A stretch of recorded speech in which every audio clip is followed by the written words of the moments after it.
우선은 오늘 같이 처음 들으시는 분들이 계세요. 어, 저희, 나경이는 혹시 어디 갔나요? 네네. 이게 네, 어쨌거나. 옆에 있습니다. 네, 나경이도 얼굴 보여주면서 한번, 먼저 인사 한번, 어디 목장 누굽니다 정도만 가볍게. 왜냐면 저희가 디스커션을 많이 하기 때문에, 네. 소개 좀 해주세요. 얼굴 보여주고. 보경이, 나경이. 저희 목장이라 제가 이름을 부르는 거예요. 네, 모르는데 함부로 그런 건 아니고요.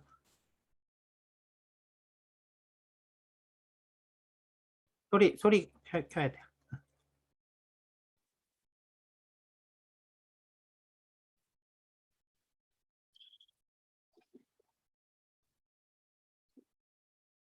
네, 자기소개 한번 간단하게 해주세요. 안녕하세요. 대학목장의 가나경이라고 합니다. 네. 안녕하세요. 네, 대학목장 소속 가보경입니다. 네, 감사합니다. 우리 유진 간사님하고 지호 간사님 맞죠? 네, 두 분도 가볍게 좀 소개 한번 해주시죠. 안녕하세요. 시티 부부셀의 이지호라고 합니다. 네, 저도 부부셀의 이지호 와이프 고유진입니다. 네, 반갑습니다. 감사합니다. 네, 오늘은 지난 시간 복습을 하면서 오늘 나눌 것들이 좀 이야기할 것들이 제가 좀 많아요. 그래가지고 조금 빨리 시작을 해 보도록 하겠습니다. 잠시만요.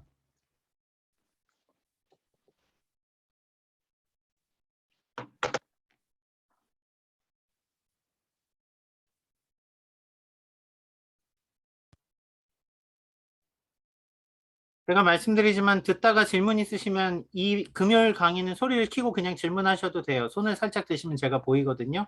그러니까 편하게 하시면 되고요. 제가 패널 다 전체 창에 보이게 듀얼로 잡아놓으니까 조금 부끄러우시면 카톡에 아니 그 채팅창에 질문을 하셔도 되고요. 네.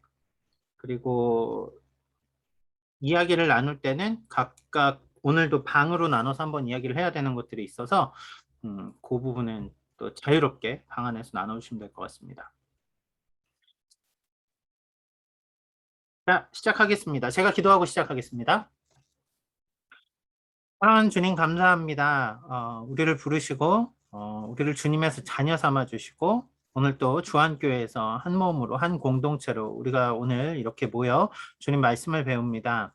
하나님, 우리가 주님을 믿는다 말하면서 믿음의 본질이 무엇인지, 우리가 무엇을 믿는지, 또 우리가 말하는 믿음의 개념들이 어떤 것인지 참으로 복잡하고도 헷갈릴 때가 많습니다. 하지만 오늘 이 시간, 이 기간 공부를 통하여서 주님을 더 깊이 알아갈 수 있게 도와주시고 이를 통하여서 우리가 주님 안에서 믿음이 자라고 성장해가는 시간들 될 수 있도록 주님 도와주시옵소서. 확고한 믿음 위에서는 우리 모두가 되게 하실 주님께 감사드리며 예수님의 이름으로 기도드렸습니다. 아멘. 화면 잘 보이시죠? 네.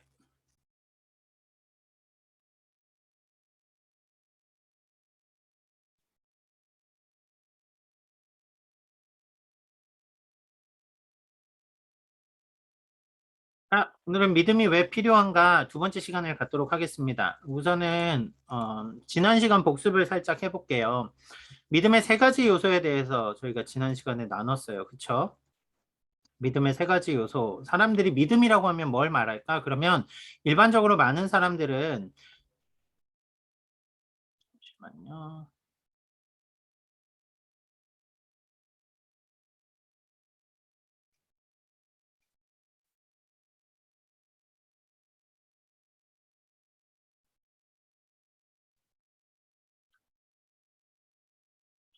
화면 한 번만 다시 공유할게요. 죄송합니다.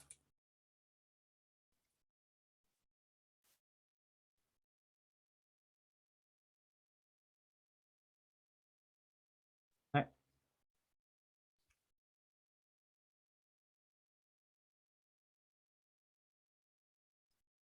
지적인 동의로서의 믿음을 얘기했습니다. 너 믿어? 나 믿어. 그쵸? 내가 믿는다라고 할 때 우리는 일반적으로 지적인 동의를 한다 그랬어요. 제가 UFO에 대해서 말씀드렸습니다. 나는 외계인이 있다고 생각해. 난 UFO가 있다고 믿어.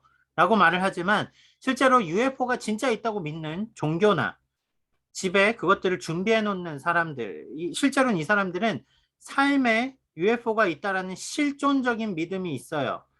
그런데 일반적인 사람들은 지적인 동의를 하는 거예요. 나 그게 있다고 믿어. 아주 많은 사람들이 동의는 하지만 실제로 내 삶하고는 아무 상관이 없는 거죠. 그런데 우리의 신앙도 이런 모습이 많이 비칠 때가 있어요. 지적인 동의. 그렇죠? 내가 예수님이 죽으신 것도 알고 오신 것도 알고 부활하신 것도 알고 승천하신 것도 알아. 내가 믿어. 라고 말하는 게 내가 아는 것을 자꾸 믿는다고 생각할 때가 있더란 이야기예요. 물론 시대가 어렵고 지적인 동의에서도 목숨이 오가는 초대교회와 같은 시기였다라면 지적인 동의도 분명히 믿음의 요소입니다. 하지만 지금 시대라면 믿음의 요소로서는 우리가 지적인 동의만 가지고 믿음이라고 하면 안 된다고 이야기했어요. 그거는 제한된 믿음의 모습이라는 이야기죠. 두 번째는 확신으로서의 믿음입니다. 이건 좀 더 자기 주장이 강한 거예요.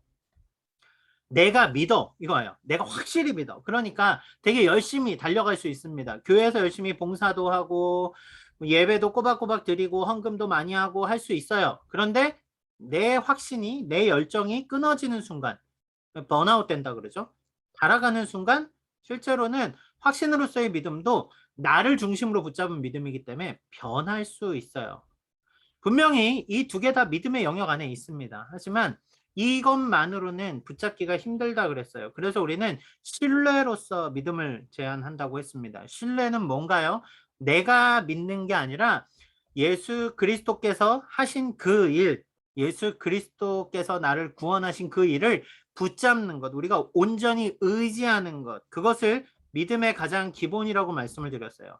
실은 여기에서 파생돼서 지적인 동의로 나가는 거고요.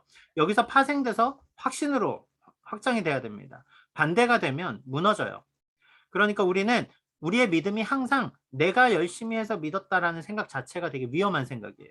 내가 내 발로 교회를 왔어. 내가 교회에 등록카드를 썼어. 그게 믿음은 아니라는 거죠. 적어도 예수님이 하신 그 일을 나를 위해 죽으신 그 사실을 내가 믿고 받아들이고 그것을 신뢰함으로써 주님 안에 거하게 되어진 사건, 그게 믿음이라는 얘기를 드렸어요. 지난 시간에 이 문제 때문에 잠시만요.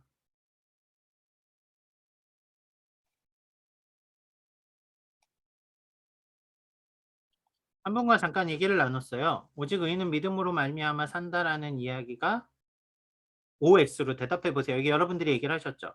1번이 왜 O인가요? 이 질문이 하나 있으셨어요. 왜냐하면 실제로 책에는 이거 X라고 나와요. 근데 제가 여러분들한테 O라고 말씀드렸어요. 왜냐하면 책을 좀 잘 읽어보셔야 돼요. 그리고 제가 지난주에 칭의에 대해서 말씀드렸죠. 칭의는 법정적인 판결이라고 말씀드렸습니다. 우리가 하나님의 법정 앞에서 죄인인데 의인으로서 인정받는 유일한 이유는 예수 그리스도의 십자가의 구속의 은혜 덕분입니다. 지난주에 다 설명을 드렸죠. 자, 이런 의미에서 칭의라는 개념은 예수님을 믿는 믿음 외에 다른 게 포함되면 안 돼요. 어떤 얘기인지 아시겠어요? 우리가 이걸 다른 말로 뭐라고 하냐면요. 구원을 받는 믿음, 구원에 이르는 믿음, 구원에 이르는 믿음에서는 예수 그리스도의 십자가 외에 내가 뭔가를 더 하거나 내가 뭔가를 열심히 해야만 구원을 얻을 수 있어요. 이 말은 잘못된 거라고 말씀드렸어요. 왜냐하면 그게 천주교나 아니면은 이슬람, 무슬림 쪽에서 말하는 행위의 구원에 대한 개념들이에요. 그런데 기독교에는 행위의 구원에 대한 개념이 없습니다. 구원에 이르는 믿음을 말할 때 오직 의인은 믿음으로 산다라는 건 너무 그래서 좀 가벼워 보이잖아요. 진짜 믿음이면 돼? 맞아요. 믿음이면 돼요. 왜냐하면 신뢰로서의 믿음이라면 그 믿음이 어떻게 우리에게 주어진지 알게 되기 때문에 그래요. 예수님이 무엇을 하셨는지 우리가 그걸 통해서 무엇을 얻게 되는지 받아지기 때문에 그렇습니다. 책에는 X라고 나와요. 왜냐하면은 책에는 이 믿음으로 말미암아 산다라는 것이 다른 것은 하나도 필요하지 않다라는 개념이 칭의 개념으로만 다루지 않기 때문에 그래요. 오늘 다루는 내용에서 실은 이 얘기가 동그라미로 전환될 수 있는 여지가 생겨요. 그 이야기를 오늘 좀 해볼게요. 자, 이제 오늘 이야기로 좀 넘어가겠습니다.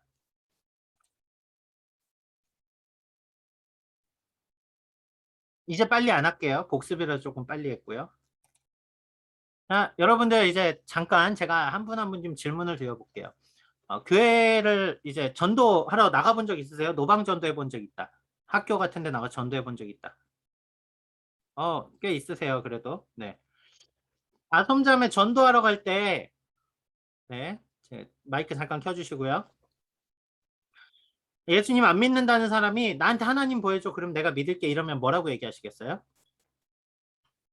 어, 저는 굉장히 당황할 것 같습니다. 솔직히 말씀드리면. 당황할 것 같아요. 네. 뭐라도 그래도 얘기를 좀 하려고 치면 무슨 얘기를 할 것 같아요? 음, 쉽지 않아요. 맞아요. 하나님 어떻게 보여줘? 자, 우선은 좀 생각을 하고. 네. 자, 다음 누구한테 여쭤볼까요? 지혜자매, 지혜은사님은 하나님 보여줘라고 말하면 뭐라고 얘기하겠어요? 전도하러 가는 생판 모르는 사람이? 제가 제 이야기를 해주는데 만약에 안 믿으면 뭐 100번 말해봐야 뭐 하겠어요. 일단 와보세요.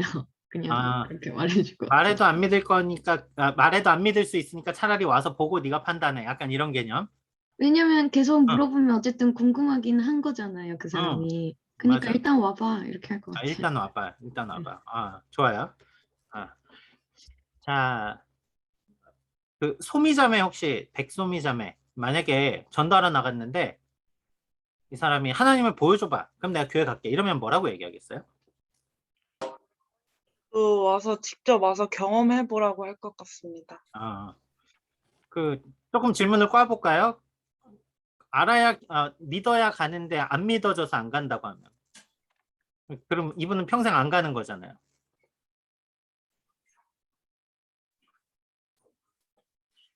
한대 콕 지어받고 싶죠. 그렇게 말하면. 조금 이제 오늘 처음 오셨지만 한번 제가 여쭤볼게요. 그 유진 간사님이 한번 대답해 보시겠어요? 하나님을 보여주면 믿을게요라고 말하면 뭐라고 대답하시겠습니까?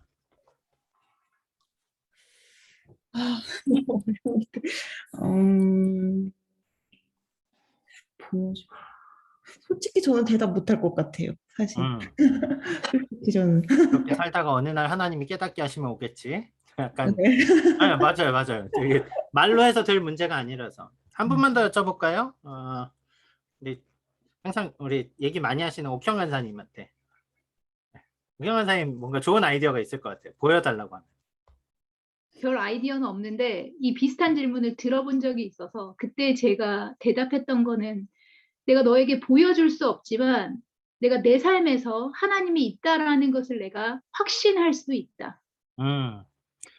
라고 대답했었어요. 내 삶에서 하나님이 계시는 것을 확신하는 그 삶을 보여줄 수 있다. 좋습니다. 나 꼭 얘기 한번 하고 싶다 하시는 분. 좀 더 좋은 아이디어가 있어서. 왜냐면 저희 다 이렇게 질문하면 거기서 턱 막힐 거 아니에요. 하나님 보여주면 믿겠습니다. 네, 상무님. 나도 너랑 같았다. 나도 너랑 같은 질문을 가지고 있었고 그런 똑같은 이제 근데 같이 이제 그 간증으로 가가지고 그랬지만 나도 이제 믿음이 생기면서 연심에 대해서 직접적으로 체험을 할 수 있게 해주셨다. 같이 기도해보자. 동의하고 그다음에 간증으로 넘어가는 과정. 좋은 포인트죠. 왜냐하면 내가 만난 그 경험을 나도 못 믿었지만 내가 만난 경험을 나누는 거예요. 아주 좋죠. 좋습니다.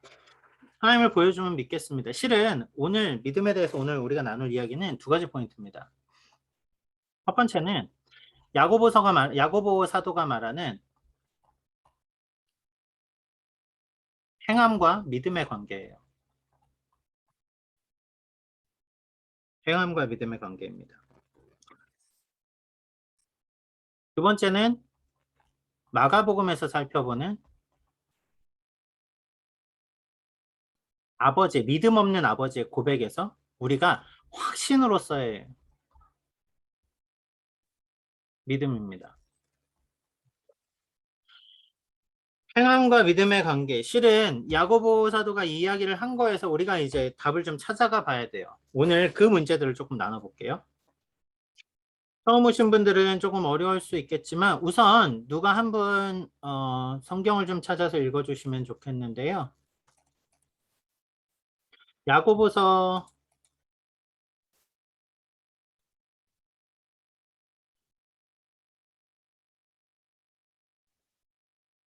죄송해요. 여러분 제가 드린 노트에 야고보서 2장 17절 말씀을 제가 올려놨을 거예요. 본문으로. 강목 간사님 한번 읽어주실 수 있어요? 야고보서 2장 17절.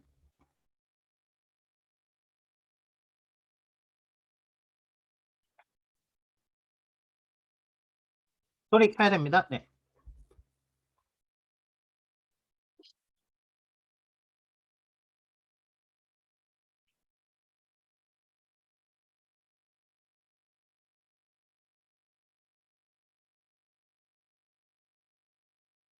이어서 하늘 간사님은 베드로전서 1장 3절을 좀 찾아주세요.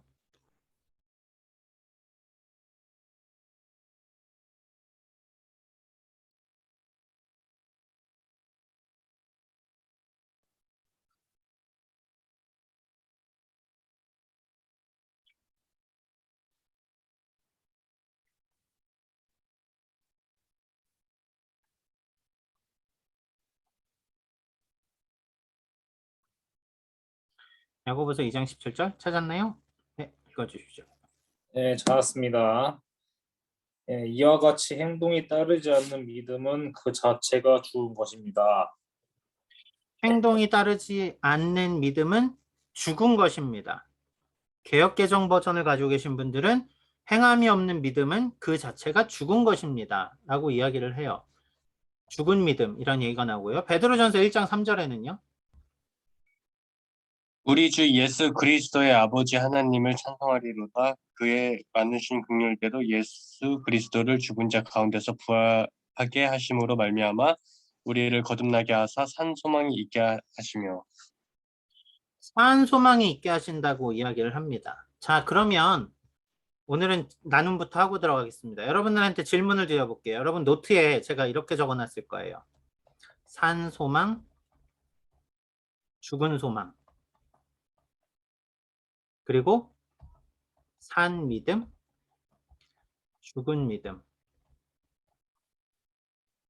그냥 각자 생각하시는 바를 방에 들어가셔서 각자 나누시는데 그 조에서 생각한 산 소망이 뭔지, 죽은 소망이 뭔지, 산 믿음이 뭔지, 죽은 믿음이 뭔지를 나눠서 4가지 데피니션을 여러분들 나름대로 정리를 해서 오시면 좋을 것 같습니다. 방을 3개로 제가 나눠 드릴게요. 각자 방에서 7분 정도 시간, 생각보다 길지 않습니다. 10분 드릴게요. 10분 드릴게요.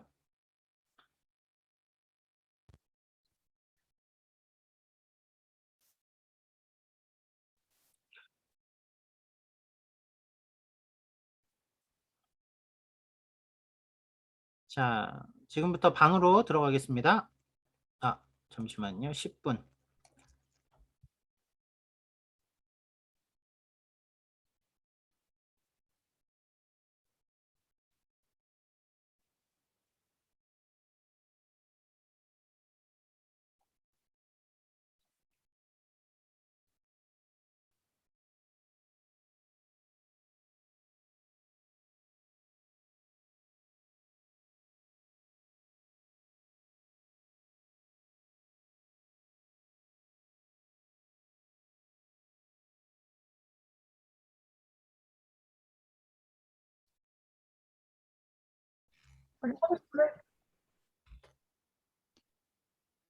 제가 먼저 나눌게요. 그러면 제가 생각하는 산 소망과 산 믿음이 무엇인지 나누고, 이렇게 제가 봤을 때 제 오른쪽에 이제 은지 간사님이거든요.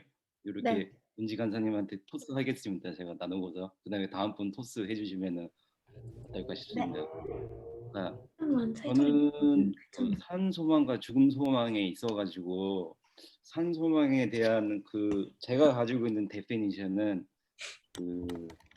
이 믿음의 여정에 있어가지고 믿음의 여정에 있어가지고 과정이 있는 것 같아요. 그 과정들이 이제 미리 아심, 예정, 부르심, 중생 거듭남이죠. 그 다음에 성화의 과정 안에서 그 모든 주권이 주님한테 있는 거를 인정하는 것이 산소망이라고 그냥 저 마음 안에 정립이 되어 있는 것 같아요.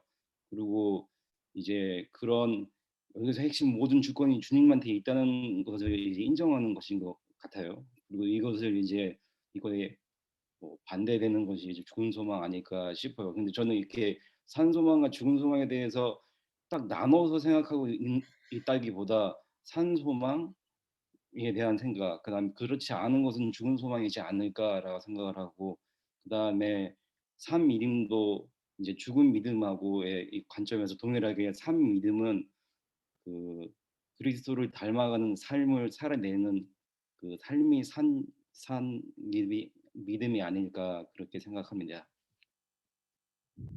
다음 분으로. 네. 네, 빨리 간단하게, 최대한 간단하게 나눠볼게요. 제가 생각하기에는 너무 어려운데, 산소망이라고 했었을 때, 제가 생각하기에는 뭔가, 정말 앞이 안 보이고, 캄캄하고, 아무런 답도 없고, 그런 뭔가 찰흙 같은 어둠 가운데, 딱 빛이라고 정말 이 하나밖에 답이 없는, 그러니까 이거 아니면은 그 외에 다른 게, 어, 그, 그러니까 그 답이 없고 해결이 안 되는, 그래서 진짜 그 딱 소망이, 그게 산 소망이라고 생각이 들고요. 나를 살아갈 수 있게, 어, 아무리 막히는 길이 있더라도, 어려운 길이 있더라도, 그곳에 길을 내시고, 빛이, 어두운 데서 빛이 있게 하고 하는 그 모든, 그게 바로 산 소망이라고 생각하고, 죽은 소망은 이제, 어, 반대되는 말이라고 생각하고요. 빨리 넘어갈게요. 그리고 산 믿음은, 뭔가, 가치관이라고 생각해요.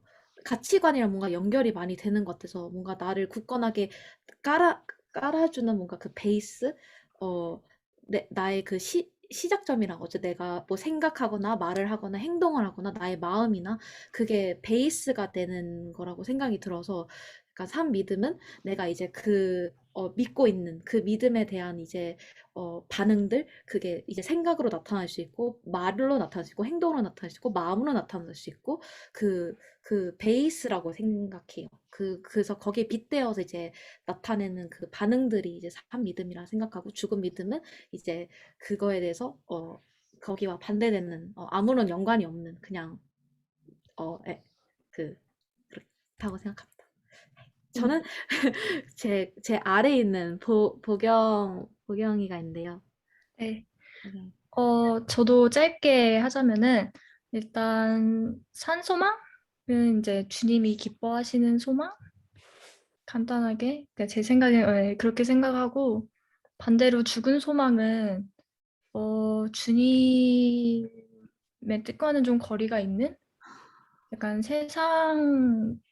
세상의 속세에 좀 연관되어 있는 그런 소망이라고 생각을 하고, 산 믿음은 말 그대로 내가 주님을 믿기로 하고 주님 앞에 다짐했던 것들을 내가 행하고 했을 때 그것이 산 믿음이라고 생각을 하고, 반대로 죽은 믿음은 또 방금 말했던 거랑 정반대로 내가 하나님을 믿는다고 하지만 그렇게 하나님 뜻대로 살아가지 못하는 그런 거를 죽은 믿음이라고 생각을 합니다. 네, 그 다음에 형주 언니? 네, 저는 일단 살아있고 죽은 거의 차이는 그 예수 그리스도가 있느냐 없느냐의 차이인 것 같고요. 그다음에 소망은 약간 기쁨을 내포하는 의미라고 생각을 해요. 뭐 내가 이렇게 될 거야. 나는 이렇게 할 수 있을 거야.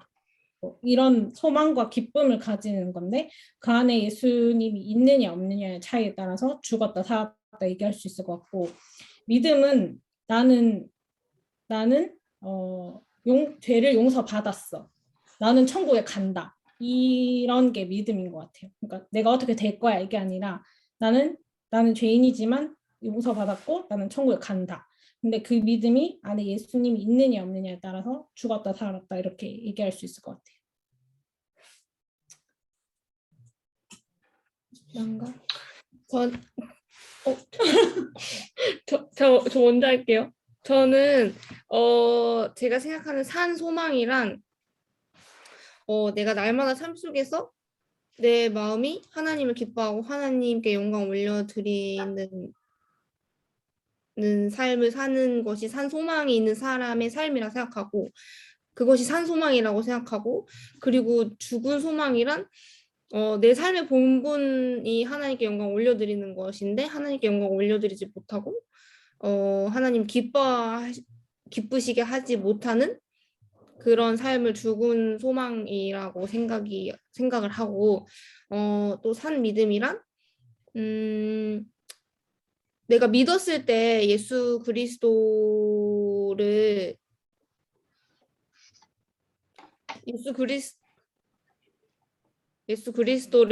닮아가는 삶을 사느냐, 예수 그리스도를 닮아서 이웃을 사랑하고 하나님을 사랑하는 삶을 사느냐, 그리고 그러지 못하느냐, 이거 차이라고 생각해요. 네, 그다음 학빈 씨. 네, 저는 말씀을 토대로 생각을 해보면은 저도 형주분이 말씀하신 것처럼 예수님이 살아 계시고 있고 안 계신 거에 대해서 이제 산 소망과 죽은 소망이라고 생각을 합니다. 그리고 이제 예수님이 계심으로써 우리에게 이제 산 소망이 되는 거고, 예수님이 안 계시니까 이제 부활하시기 전에 이제 죽은 소망으로 나눠지는 것 같고요. 이제 산 믿음과 죽은 믿음에서 제가 생각이 든 거는, 십자가랑 자 이제 신앙을 가지고 있는데, 과연 십자가를 얼마나 보고 있는지, 그리고 세상을 얼마나 보고 있는지 중점에 따라서 이제 산 믿음과 죽은 믿음으로 나뉜다고 생각을 합니다, 저는. 이제 예수님을 얼마나 바라보고, 내가 얼마나 그리스도인으로서 살아가느냐에 따라 있는가, 그게 이제 내 마음이 어디에 중점이 더 가 있는지가 이제 산 믿음이라고 생각을 하고, 그렇지 내가 알지 못하더라도 이제 내가 간과하고 있거나 나도 모르게 세상을 많이 보는 거에 따라 이제 죽은 믿음이라고 또 저는 생각을 해요. 네.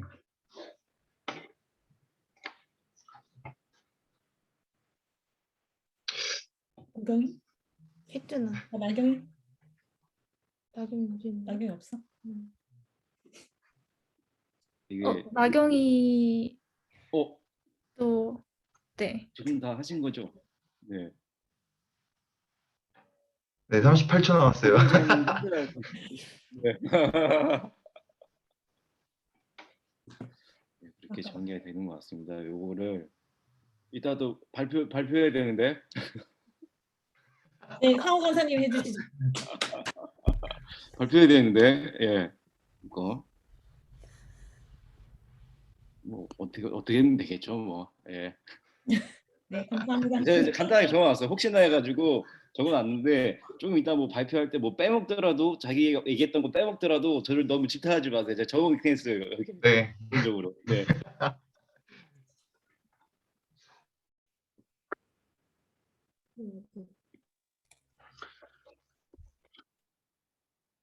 재밌네요. 1분 제가 여유 시간을 드렸어요. 그래서 다른 방에서 들어오는데 1분 정도 걸릴 것 같아요. 네. 들어오시면 천천히 나누고 얘기를 하죠. 알겠습니다. 네. 영주 자매하고 해수 자매.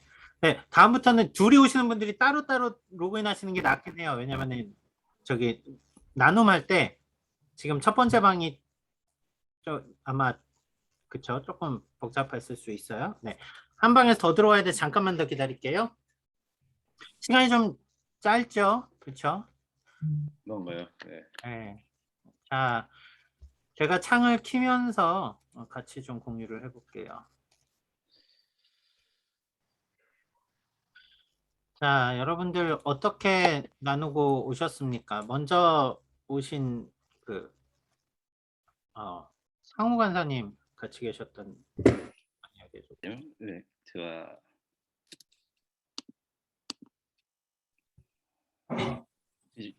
화면이 네네. 제 화면 때문에 혹시 안 되나요? 화면을 제가 됐습니다. 꺼드릴까요? 지금 됐습니다. 했습니다. 네. 저희가 나눴던 것은 산소망과 엄마가 잠시만요. 네. 네, 오케이.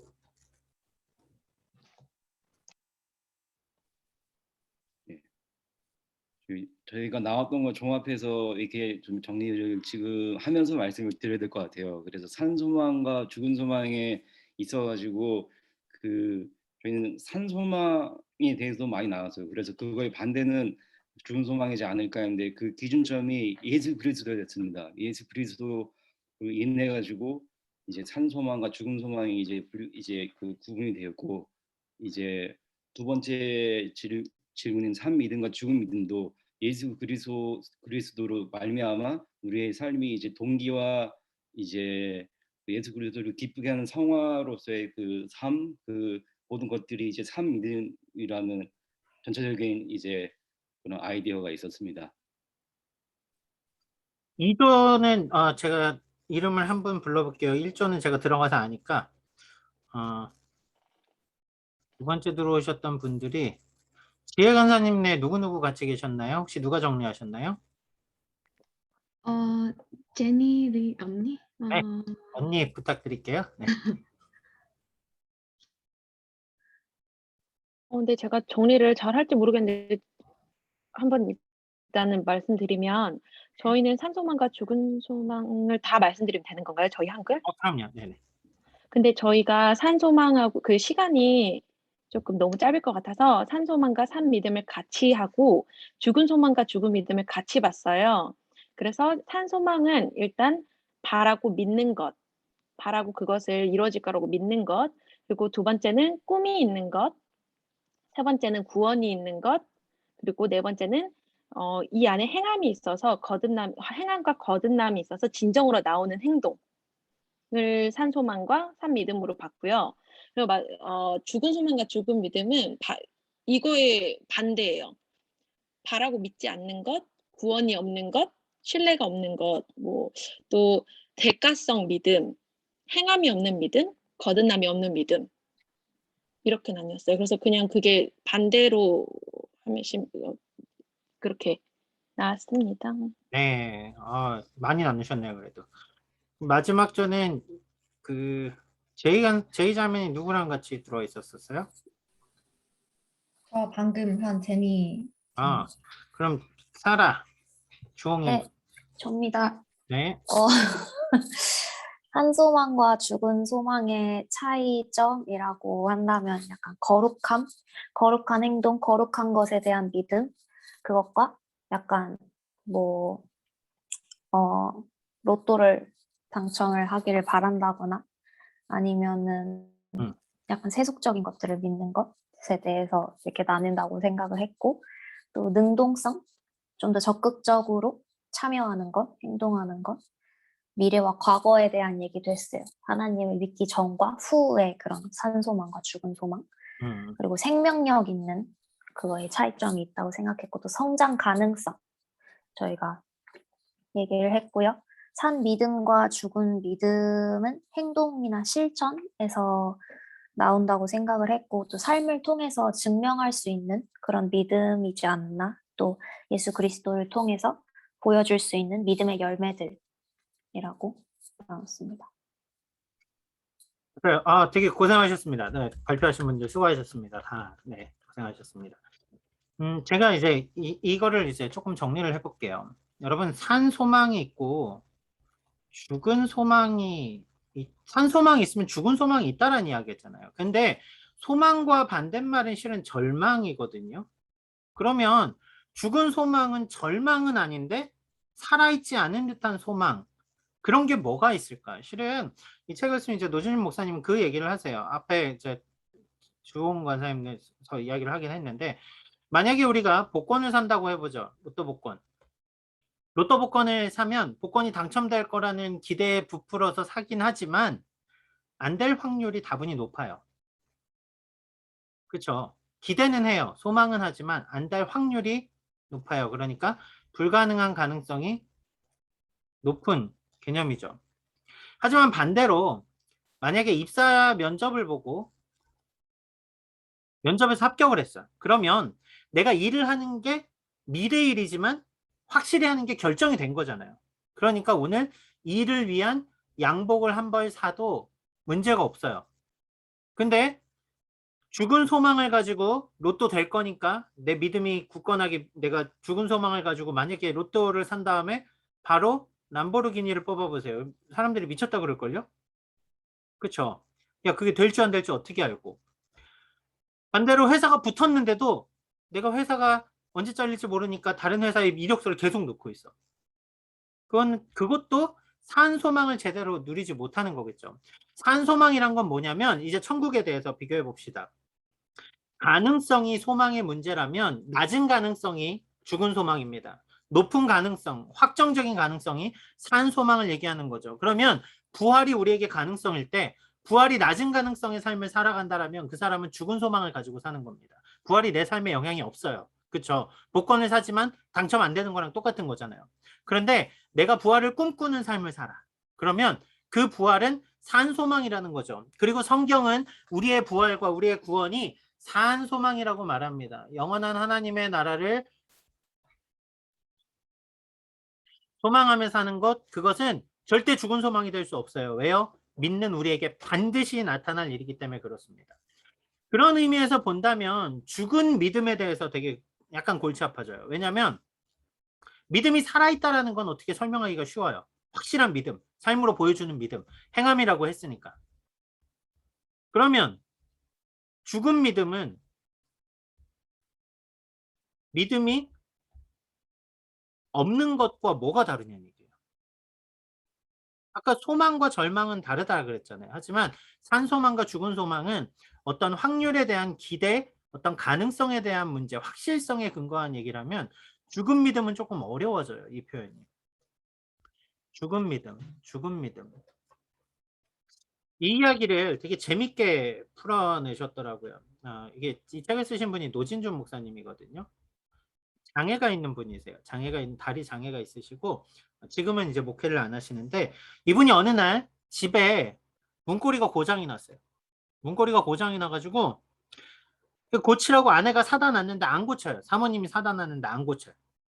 하도 미루다가 어느 날 이제 고쳐야겠다 해가지고 일어나서 문고리를 딱 고쳤어요. 그랬더니 사모님이 뭐라고 하냐면 노진준 아직 살아있네 이렇게 얘기하는 거예요. 언제 이 목사님이 죽었었어요? 안 죽었어요. 분명히 살아있었어요. 살아있었는데 내가 이 행동을 하니까 나를 어떻게 평가해요? 아직 쓸모라고 하면 안 되는데 아직 뭔가 이렇게 할 수 있는 가능성이 충분히 있네 라는 걸 보여주면서 살아있다라는 표현을 쓰는 거죠. 무슨 이야기냐면 살아있는 믿음은 믿음의 살아있음을 우리가 살아있네 세상 사람들이 보면서 와 믿음이 살아있네 라고 할 수 있는 그 믿음이 우리의 행동을 통해서 나타날 때 세상 사람들은 살아있었구나 이걸 알게 되는 거예요. 그런데 이걸 놓쳐요. 우리가 전혀 세상 가운데 우리의 믿음이 있다고 말하지만 우리가 세상 가운데 아무런 행함이 없어요. 그러면 사람들은 그리스도인이나 안 믿는 사람이나 똑같아. 쟤들은 다 죽은 시체 같은 성도들이 되는 거죠. 어떤 개념인지 아시겠어요? 그러니까 죽은 믿음이라는 개념을 그러면 죽은 믿음은 믿음이 없는 건가요? 가짜인가요? 이건 조금 위험해요. 이건 조금 위험해요. 이 개념하고는 조금 달라요. 이 개념을 조금만 더 이야기를 해볼게요. 여기까지는 정리가 되시죠? 살아있는 믿음에 대한 거. 목사님, 저 질문 하나만 해도 네, 되나요? 하십시오. 저는 그러니까 이것에 대해 대답했지만 소망이라는 것은 되게 약간 추상적이고 개념적인 의미라고 생각했는데 이것을 산 소망과 죽은 소망이라는 것에 대해서 저희가 대답하고 목사님 지금 얘기하시는 걸 들었을 때 이게 결국에는 액션으로 이렇게 드러나게 되어지는 건가요? 산 소망과 죽은 소망은 개인의 소망의 개념의 차이인 것 같아요. 왜냐하면 천국은 산 소망이라고 말하지만 실제로 천국을 로또 복권보다도 안 맞을 확률로 놓고 생각하는 분들한테는 그게 산 소망일 수가 없거든요. 그러니까 산 소망이라고 말할 때는 분명한 건 그 소망이 내 확실성에 미래에 진짜 확실히 일어나라는 것을 확실하게 믿는 건 산소망이에요. 근데 될지 안 될지 실은 잘 모르겠어. 왜 어른들 중에서 교회 오래 다니셨지만 장로님 저 집사님 죽으시면 천국 가실 거죠? 그런데 죽어봐야 알지. 이거는 실은 산소망이라고 보기가 어려운 거예요.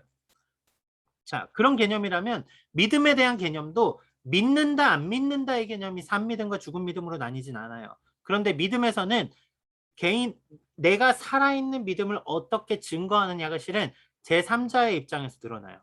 산소망은 내 안에서 드러나거든요. 그런데 죽은 믿음, 산 믿음에 대한 모습은 주변의 공동체 안에서 혹은 다른 이들을 통해서 나타납니다. 그 개념에서 접근하시면 이해가 좀 편하세요. 됐을까요? 네. 자, 그렇다면 실제로 왜 우리에게 산 믿음이 필요한가? 왜 성경은 우리에게 죽은 믿음, 산 믿음을 말하면서 이야기를 하고 있을까? 이것이 이제 실은 아까 처음에 우리가 했던 질문과 비슷해요. 행함이 없는 믿음이 죽은 믿음이라고 말을 하죠. 행함이 없는 믿음을 말한다는 얘기는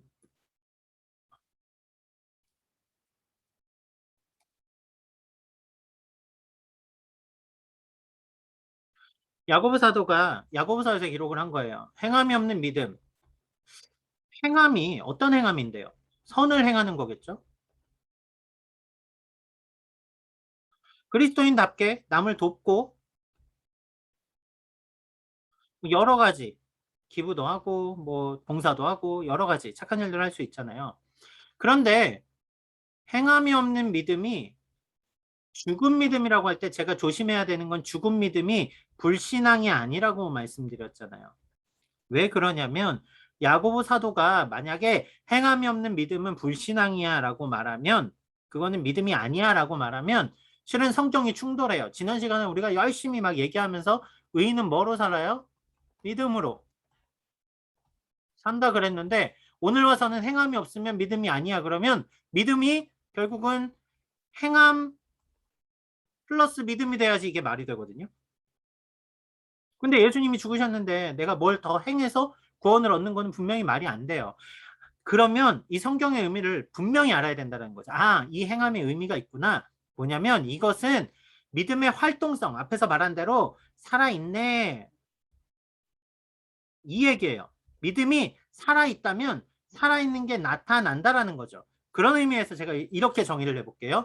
의인은 믿음으로 말미암아 살아. 믿음 없이는 절대 안 됩니다. 오직 믿음으로 라고 하는 이 이야기는 앞에서 제가 말씀드렸어요. 구원에 이르는 믿음입니다. 그렇다면 믿음을 삶으로 살아. 믿음의 살아있음을 보여줘 라고 하는 그 살아있음, 호흡하는 믿음을 보여주는 것은 무엇이냐면 믿음이 죽었다, 믿음이 없다의 개념이 아니라 이것은 삶으로 살아내는 믿음입니다. 다른 말로 얘기하면 이것을 아까 앞에 조에 들어가서 봤는데 앞에 구원에 이르는 믿음을 제가 이야기할 때 칭의라는 말씀을 드렸어요. 칭의는 믿는 순간 구원을 받은 것입니다. 구원이 취소되지 않아요. 하지만 삶으로 살아내는 믿음은 성화의 개념입니다. 날마다 거룩하게 살아가. 성경이 구원에 이르는 방법만 얘기했다라면 실은 십계명도 필요 없어요. 그렇잖아요. 신약 성경에 일부만 있으면 돼. 예수님이 하신 구원의 일만 나타내면 돼. 근데 성경이 왜 디모데에게 바울이 얘기하는 거예요. 모든 성경은 하나님의 감동으로 의와 책망과 바르게 함과 교훈과 책망과 바르게 함과 의로 교육하기에 유익하니 이걸 통해서 뭘 하냐면 그리스도인이 되는 것과 바른 그리스도인으로 자라감이 두 개가 다 기록되어 있다고요. 성경은 믿음을 구분하지 않습니다. 하지만 좀 이따 뒤에 가서 다시 볼 거예요. 이 두 개의 믿음은 분명히 어떻게 나타나냐면 예수 그리스도를 믿는 믿음으로 말미암아 우리는 구원을 받습니다. 구원에 이르는 믿음. 이것은 오직 예수입니다. 그렇다면 이 믿음이 우리 그리스도인 삶에서 어떻게 나타나는가? 활동성에 대해서만큼은 삶으로 우리가 드러나게 돼 있어요. 삶으로 드러나게 돼 있습니다. 그게 바로 행함으로 나타나는 믿음입니다. 삶으로 살아내는 믿음. 실은 이게 왜 중요한가라는 것은 야고보 사도의 시대와 오늘 우리의 시대를 딱 보면 알아요. 제가 행함이 없는 믿음은 가짜가 아니 불신앙이 아니라 그랬어요. 이런 식으로 보는 건 위험해요. 믿음이 연약할 수 있고 장성할 수 있고 믿음이 자랄 수 있으니까. 그런 의미에서는 이따 뒤에서 살피겠지만 분명한 건 믿음이 행함으로 나타나야 되는 이유가 성경에는 우리의 삶에는 분명히 있다라는 이야기죠. 자, 그 이야기를 좀 해볼게요. 자,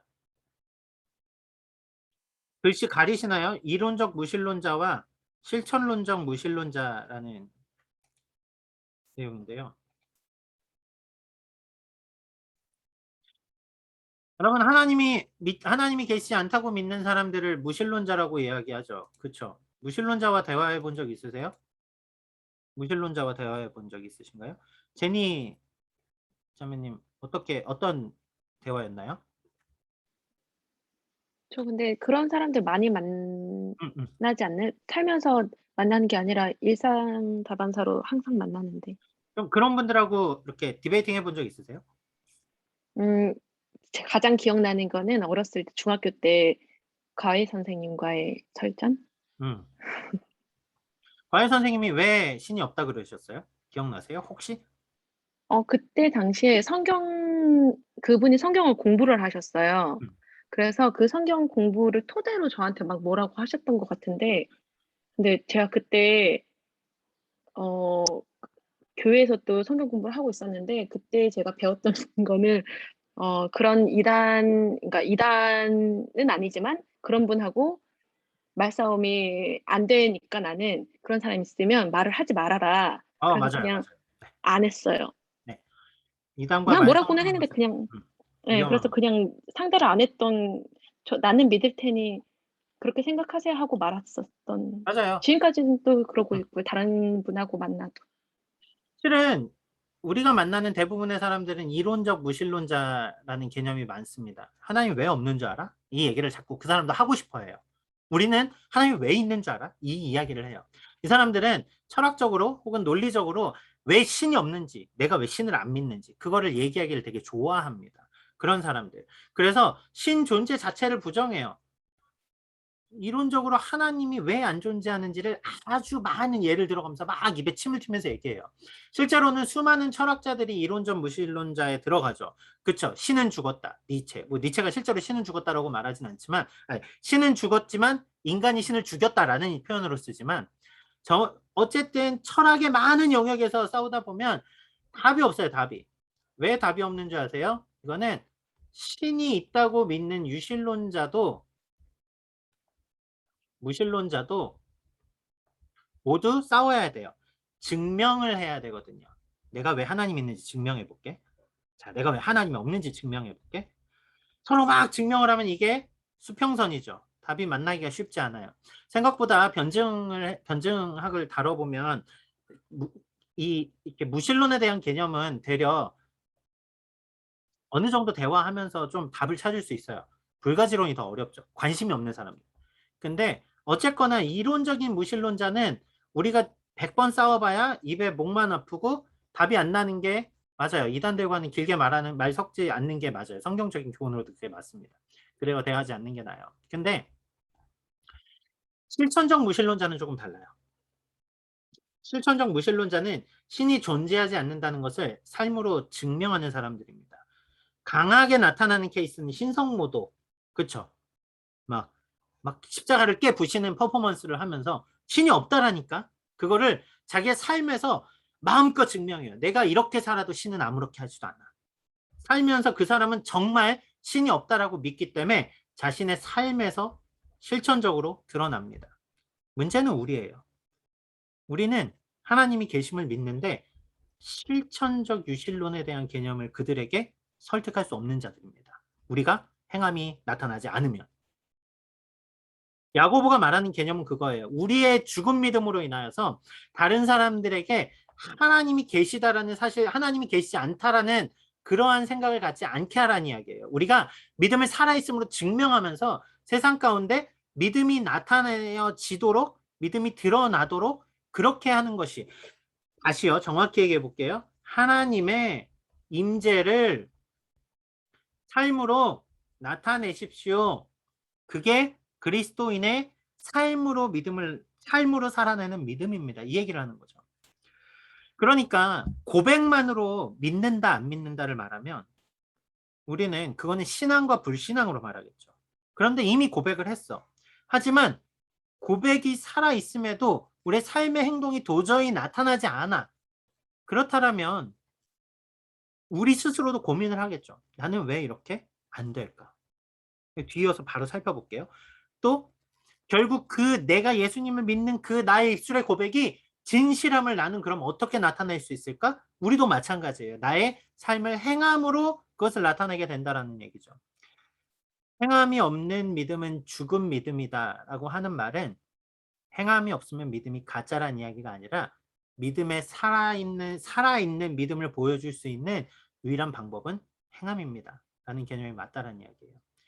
문제는 그리스도인들이 이 일을 중요하게 생각하지 않아요. 왜요? 믿음에 이르는 방법까지만 중요했거든요. 내가 고백하면 된대. 믿음을 알면 된대. 믿음을 그냥 내가 주는 그리스도시요 살아계신 하나님의 아들입니다 말하면 된대. 실은 그건 일과에서 말한 지적인 동의 수준에도 못 머무는 걸 수도 있어요. 그거는 지식이지 동의도 아닌 거죠. 지금. 그런 의미에서는 믿음은 단순한 우리의 지적인 동의가 아니라 그랬잖아요. 그 신뢰가 믿음이라면 그 신뢰는 우리의 삶을 통해서 나타나게 됩니다. 그렇기 때문에 야고보 사도는 어떻게 구원받을까를 말한 게 아니에요. 그러니까 행함이 없으면 죽은 믿음이야 라는 이야기를 여러분이 이해하실 때 조심해야 되는 건 넌 행함이 없으니까 그리스도인이 아니야. 이 이야기가 아니고 우리가 행함을 통해서 그리스도인임을 나타내야 돼. 왜? 믿음은 그 삶으로 연결이 되게 돼 있거든요. 그게 바로 앞서서 잠깐 말씀드린 성화라는 개념입니다. 자, 요한계시록 3장 1절 말씀을 좀 누가 찾아주시면 좋겠는데요. 성경책 가까이 있는 분, 오늘 한마디도 제가 안 여쭤봤던 학빈 형제 혹시 성경책 가지고 있어요? 네, 말씀해 주세요. 네, 요한계시록 3장 1절 좀 찾아주시겠어요? 요한계시록 3장 1절이요. 네. 네.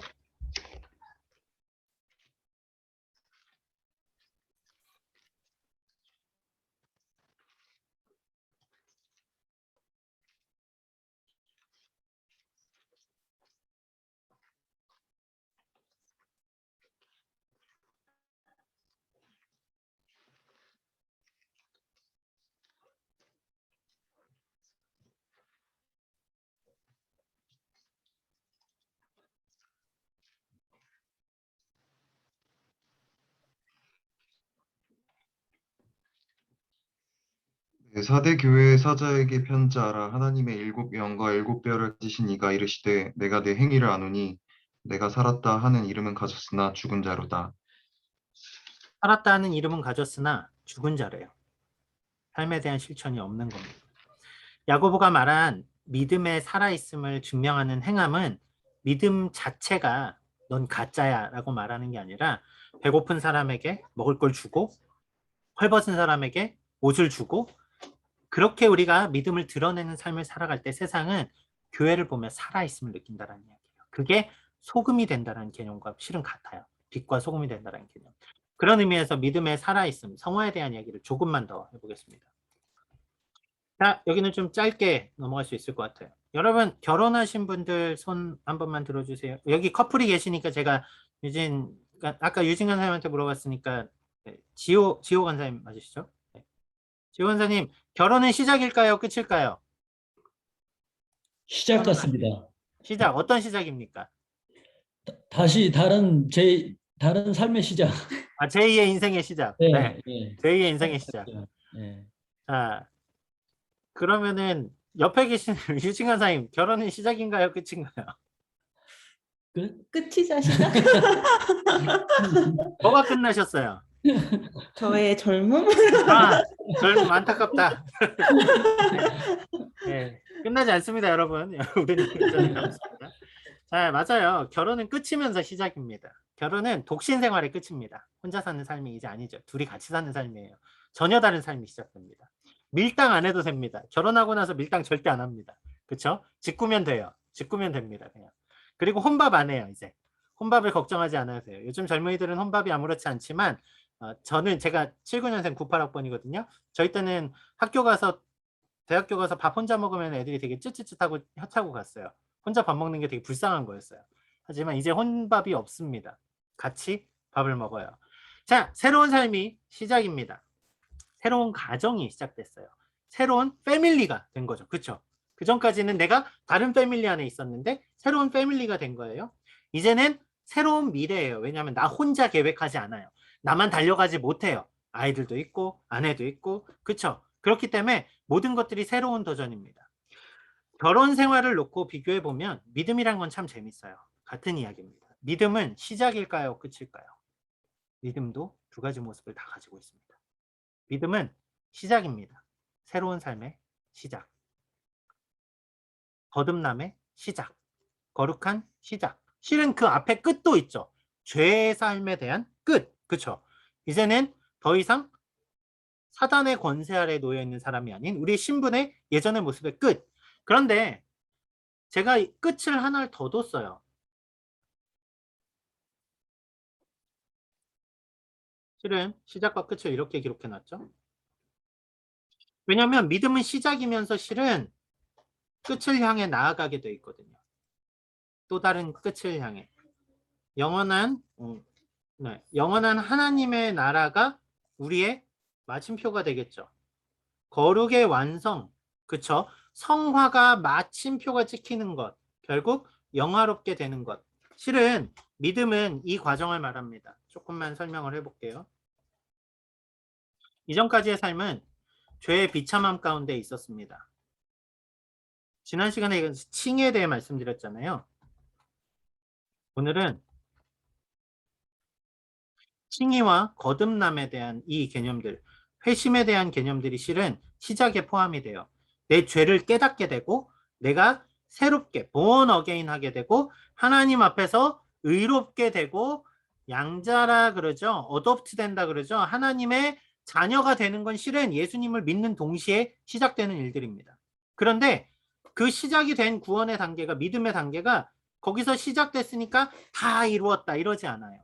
이게 우리의 삶을 향해서 계속 나아갑니다. 결혼을 하고 보니까 다 이루었다 해서 결혼 뒤에 아무것도 안 하지 않거든요. 실은 더 바빠집니다. 그렇죠? 결혼 생활을 이어가기 위해서는 서로의 헌신도 필요하고 화요일날 공부하신 분들 알죠? 네, 쭉 할 것들이 많아요. 믿음도 마찬가지입니다. 우리는 믿음이 시작되었습니다. 돌이키지 않는 시작입니다. 우리는 이미 시작된 믿음에서 끝을 향해 나아가게 돼 있습니다. 그리고 이 매일매일 믿음을 이루어가는 과정을 성화라 그러죠. sanctification이라는 표현을 쓰는 성화라고 말합니다. 거룩해지는 거예요. 그래서 우리의 구원을 이야기할 때 실은 이런 표현 쓰죠.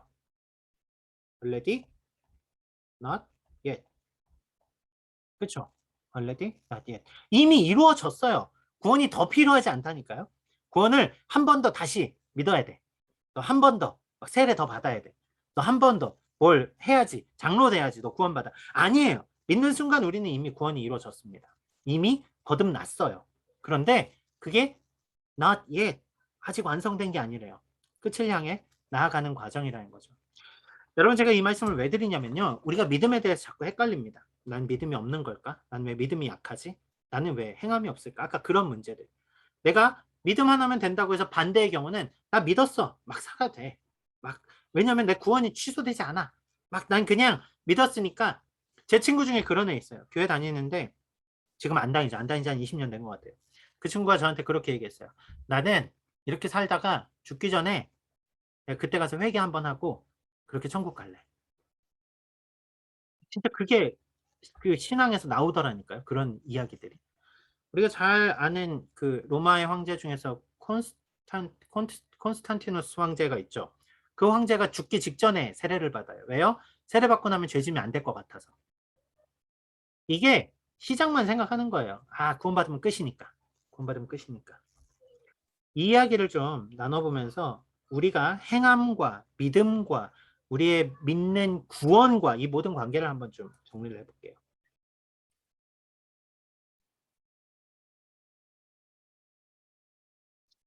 마가복음에 이제 나오는 이야기입니다. 마가복음에 보면 제가 아까 찾아놓고 안 적어놨네요. 잠시만요. 마가복음 9장 24절 말씀을 오늘 제가 한 번도 안 물어본 사람이 있는데요.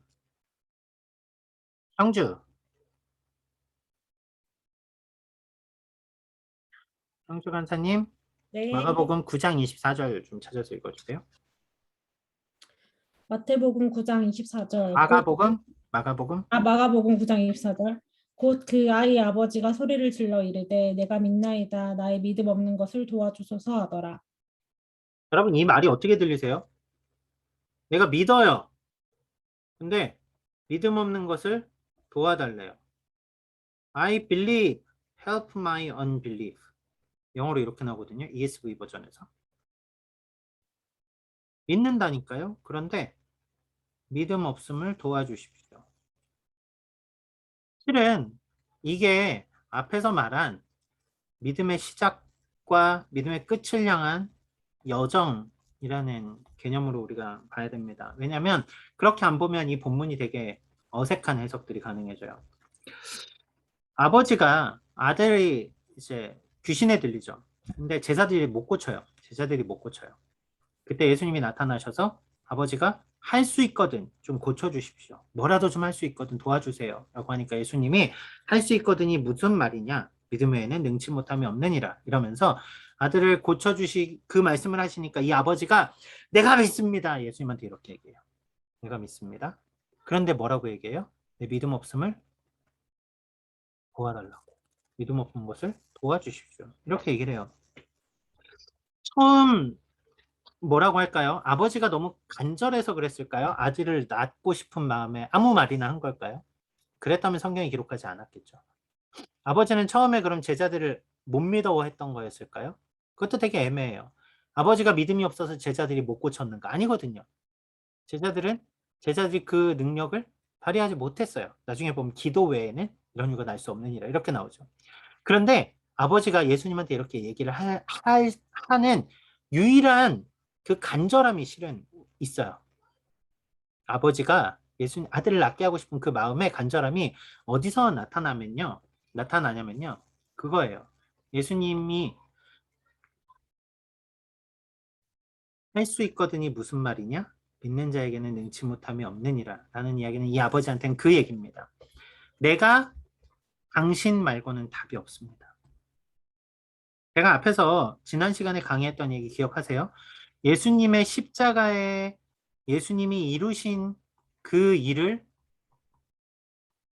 붙드는 것이 믿음이라 그랬잖아요. 실은 이 아버지는 예수님께 오직 유일한 답이 예수님께 있다라는 것을 믿음이란 걸로 반응한 거예요. 그런데도 아직 자신의 잠깐만요. 아직 내 믿음이 뭐라 그럴까요? 답답한 현실 안에서 아직 내가 조금 불안한 거예요. 그러니까 아직 예수님을 내가 예수님밖에 답이 없다는 건 아는데 내가 더 확실히 이걸 믿어갈 수 있도록 도와주십시오. 이 개념이에요. 실은 이 고백이 우리의 신앙에 자주 나타납니다. 어려운 일이 있을 때 우리가 목사님한테 상담하면 그러죠. 목사님 제가 너무 힘들어요. 제가 믿음이 없어서 그런 걸까요? 하나님이 분명히 좋은 답이 있으실 텐데 하나님 분명히 끝까지 인도하실 텐데 하나님이 우리에게 큰 계획들이 있을 텐데 제가 하나님을 믿는다고 말하는데 몸부림치게 되더란 이야기예요. 그게 우리의 삶이거든요. 삶의 여정이란 이야기예요. 그런데 그 삶의 여정을 보면서 아유 믿음이 없어 이렇게 말하지 않아요. 그 삶을 보면서 믿음을 가지십시오 이렇게 얘기하지 않아요.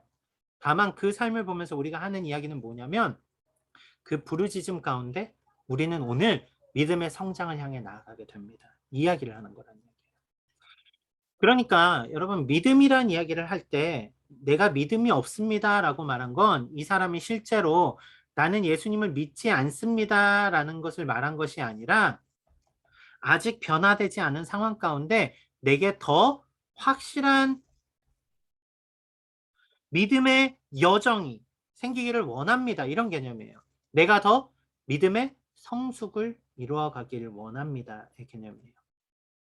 이 문제에서 좀 뭐라 그럴까요? 앞에서 말한 긴장 상태를 우리가 좀 잘 생각해 봐야 될 것 같아요. 이미 이룬 구원의 고백이었어요. 아버지의 고백은. 그리고 믿음이 없는 것을 도와달라는 말은 믿음을 향해 나아가는 이 과정을 도와주십시오. 하나님의 그 믿음의 과정들을 도와주십시오 말하는데 실은 우리가 여기서 헷갈리거든요. 무슨 얘기냐면 여러분 중에서 특히 새신자가 아닌 분들 중에서도 내가 믿으면 천국에 가는가? 오늘 시간이 많이 지났네요. 제가 좀 빨리 정리해 볼게요. 믿으면 정말 천국에 가요? 믿었는데 천국에 오늘 죽어도 천국에 갈지 안 갈지 모르겠어요. 실은 이것은 우리가 첫 단계부터 이미 깨우치질 못한 거죠. 왜냐하면 제가 앞에 결혼 말씀드렸잖아요. 결혼식을 해요. 결혼식을 했는데 제가 결혼을 했는지 안 했는지 아직 잘 모르겠어요. 이렇게 말하면 병원 가야 돼요. 그렇죠? 결혼식을 했잖아요. 결혼식을 했는데 내가 아직 결혼을 했는지 안 했는지 뭐 너무 행복해서 잘 모르겠어요. 이러면은 되게 막 닭살 돋는 그런 거였지만 진짜 심각하게 결혼했는지 안 했는지 누가 물어보는데 모르겠어요. 실은 우리가 믿는 믿음이라는 얘기는 뭐냐면 이미 일어난 사건이라는 이야기예요. 이미 거듭났다라는 이야기예요. 그러니까 우리가 오늘 믿음에 대해 연약함을 이야기할 때는 믿음의 성숙에 대해서 말하는 것이 맞습니다. 그것은 구원에 이르는 믿음이 아니라 구원을 이루어가는 앞에서 말한 삶으로 나타나는 믿음, 성화에 대한 믿음이라는 얘기예요. 그러니까 여러분들이 혹시 믿음에 대해서 이야기를 하다가 보면 가끔 헷갈려하는 분이 있어요. 내가 연약하니까 내가 구원받지 않았나? 그럼 그거 되게 큰일 날 소리예요. 왜냐면 내가 결혼 안 했나? 이 이야기랑 똑같거든요. 정말로 내가 믿음이 없어서 구원받지 못했나라는 아직 첫 단계부터 들어가지 않았다면 실은 일로 다시 가야 돼요. 제가 얘기해 볼까요? 맞아요. 여러분은 그렇게 저도 포함해서 우리는 우리의 믿음으로 우리의 모습에서 구원받을 모습은 요만큼도 찾을 수가 없어요. 여러분 때문에 구원받은 거 아니에요. 예수님이 하신 그 일 때문에 예수님이 치르신 그 값으로 우리는 구원을 얻은 자들입니다. 그러면 예수님을 믿었다라는 그 믿음이 예수님을 신뢰했다라는 그 믿음이 우리에게 있다라면 오늘 우리가 고민하는 영역은 어떻게 믿음의 성숙을 이루어갈 것인가를 찾아야 된다는 이야기예요. 그게 바로 앞에서 말씀드린 성화라는 겁니다.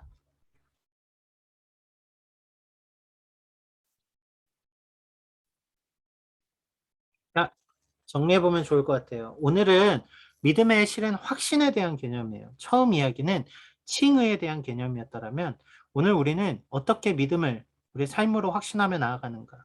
앞에서 말한 것처럼 우리의 삶으로 그것이 사라집니다. 사라져요.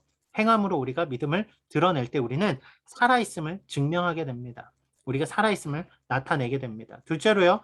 아버지의 외침처럼 우리가 나는 연약한 것 같지만 우리가 믿음으로 살려고 부르짖을 때 우리는 오늘 그 여정 가운데 한 걸음 한 걸음 믿음의 걸음들을 나아가게 됩니다. 내가 믿는데 흔들리는 것 같아요. 이것은 믿음 자체, 아까 말한 믿음이 제가 산 믿음, 죽은 믿음 얘기했잖아요. 믿음이 없다, 있다의 문제가 아니라니까요. 믿음 안에 있다라면 우리는 아직 성숙하지 못했다라면 그 여정 가운데 있고 마치 결혼을 처음 한 사람이 처음부터 프로페셔널하지 않거든요. 날마다 다듬어져 가면서 아름다운 결혼을 이뤄가듯이 구원의 여정이 하나님의 영화로운 그 나라를 향해 날마다 이뤄가게 되는 것, 그것이 바로 오늘 말하는 삶으로서의 구원의 여정입니다. 자, 오늘은 여기까지 하겠습니다. 질문 있으신 분들은 질문하시면 좋겠습니다. 다음 주에는 조금 주제가 짧을 거예요. 그래서 여러분들하고 이야기를 좀 많이 해볼게요. 다음 주는 믿으면 정말 다 이루어집니까? 이거예요. 믿으면 다 이루어집니까? 믿는데 안 이루어진다 그러면은 근데 안 이루어진 게 많잖아요. 실은 다음 주는 그 이야기들을 조금 해볼 거고요.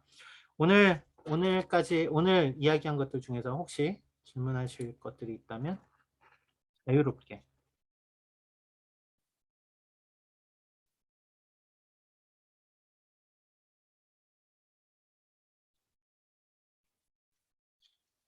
제가